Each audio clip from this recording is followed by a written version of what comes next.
This is why Guardiola couldn't nullify Inzaghi's attacking tactics, and why even Bonu's great performance wasn't the only reason for the result.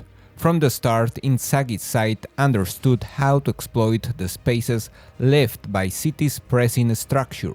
When Guardiola's fullback stepped up to press the wingback, one Al Hilal attacker moved into the free space, taking advantage of the distance between the lines.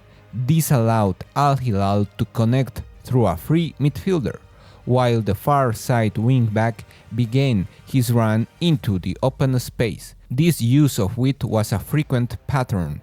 In transition, their spatial awareness was key. As soon as they recovered the ball, they identified space on the flank. Even when a direct break wasn't possible, they played backwards to attract pressure and generate numerical superiority inside. Once the ball returned centrally, they had two key spaces to target, just in front of and behind City's defensive line. The receiver often turned quickly and connected with a wide attacker. Near the box, wingbacks frequently overlapped to create crossing opportunities.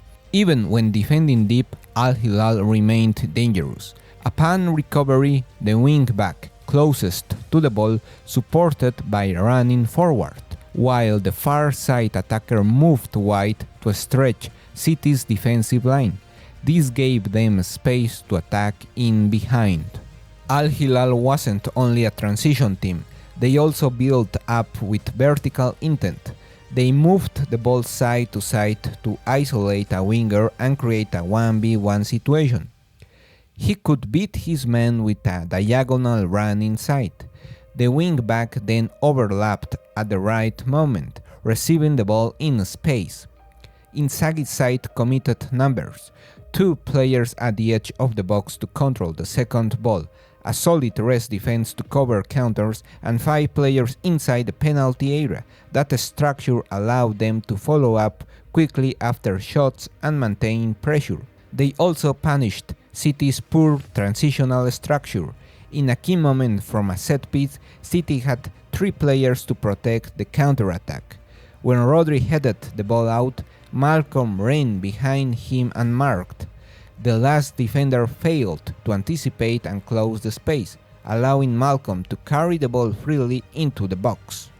This video is brought to you by Metrica Sports, the fundamental tool for every coach and analyst. Create and manage all your video analysis in one platform. Use coupon NASIRCELADA at checkout for a 10% discount. Another key aspect was mindset. Once they recovered the ball, Al Hilal immediately advanced players forward.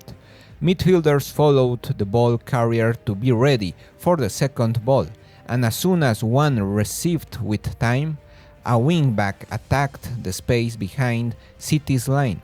This caused defensive imbalance and led to corner kicks. On one of those corners, City had 5 players marking zonally in the 6-yard box and 3 man marking defenders. But Koulibaly arrived unmarked at the far post, and after a distraction movement on their near post, he scored. In attacking transitions, Al Hilal often used all 5 vertical channels to stretch City's backline in the final third, and used effectively the width of the field. In throw-ins, they positioned a tall player behind his marker with a free teammate nearby. The ball was flicked to the free man, who calmly played back to beat City's pressure.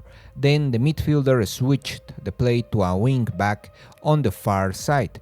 Crucially, another midfielder made a deep supporting run, drawing the defender's attention, and this gave the ball carrier time and space to cross, and Al Hilal scored the winning goal.